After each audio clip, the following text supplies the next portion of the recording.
Hi, my name is Markus Kavele and I live in Vienna in Central Europe. When I was a teenager, I loved to do electronics.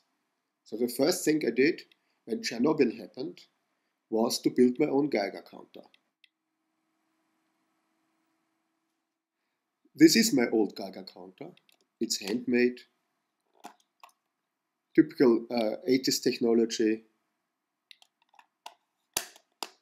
typical 80s color scheme, a standard Geiger tube.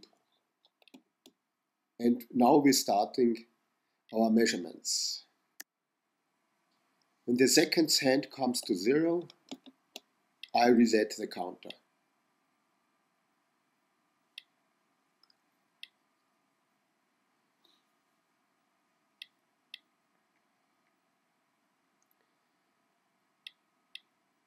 These are the clicks which make the Geiger counter so famous. We have no sense for radiation. We can't smell, see, or feel it. But with a Geiger counter, we can hear it. You see, radioactivity is a statistical thing. You never know when things happen. Sometimes there are long pauses, and then there are a lot of clicks following one after each other. To get good data, you should take a long measurement. I decided to do a 2-minute measurement. Everything longer would gain better data, but it would be too long and too boring for this demonstration, for this video. This first measurement is to get the values for the background radiation. The background radiation exists in any place of the world, but it differs depending on the location and the equipment we are using. We need this to compare it with a second measurement. This is the one we are really interested in. Austria was unlucky enough that the weather brought the radiation from Chernobyl to our country and even further west to southern Germany. Dust and particles from the reactor spread over our countryside and over our cities. And there they are. Rain washed radioactive fallout from our houses down the river, but radioactive dust made our cleaning equipment and our vacuum cleaners dangerous material. So, the 2 minutes of our first measurements are over now. Let's remember 41 clicks. And now there's something special for the second measurement. I took this paper, let's call it paper, and made it wet. And I cleaned the TV screen of my parents with it. TV screens are perfect dust collectors. So this is original dust from 1986, May 1986, mixed up with fallout from Chernobyl. So let's see if this dust on this paper is more radioactive than the first measurement. I will reset the counter again when the seconds hand goes to 45. Now.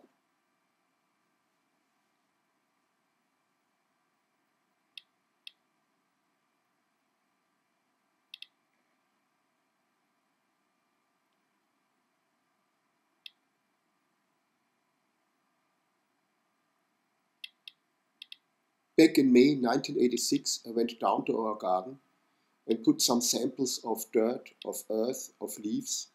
I went up to the roof and took some samples of dust to make measurements. But I threw away all these samples. The only stuff I kept was this paper. It's sad that I didn't keep more samples. It would be so interesting to make measurements again after 25 years. If somebody is interested in radioactivity and makes measurements, he should take samples and put them into glass tubes and store them for later analysis and later measurements. This would be very, very interesting. But it's incredibly awful that people can do such measurements of radioactive fallout again. Nothing learned within the last 25 years.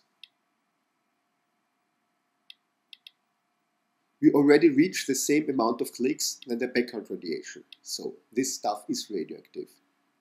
Imagine, this is just dust from a normal living room. It could also be in my lung or my stomach, during the last 25 years. And all the radiation it transmitted the last 25 years would be in my body too.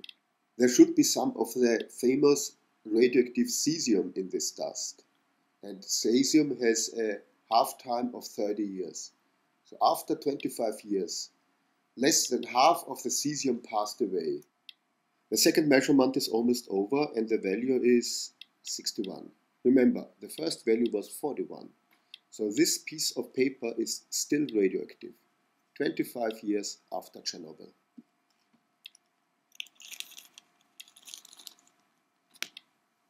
And now I show you something special. This piece of art is made of ceramics with a uranium glaze.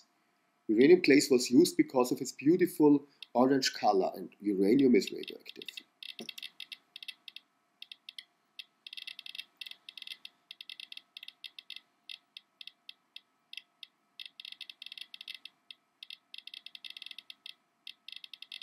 This is the sound when radioactive material is nearby. This one is not dangerous. It doesn't come into my body. I don't eat it, I don't inhale it, I don't put it near my bedroom. But imagine, this could be radioactive gas or radioactive dust in the air we breathe. If I put this stuff only 10 centimeters or 4 inches farther away, then the radioactivity drops rapidly.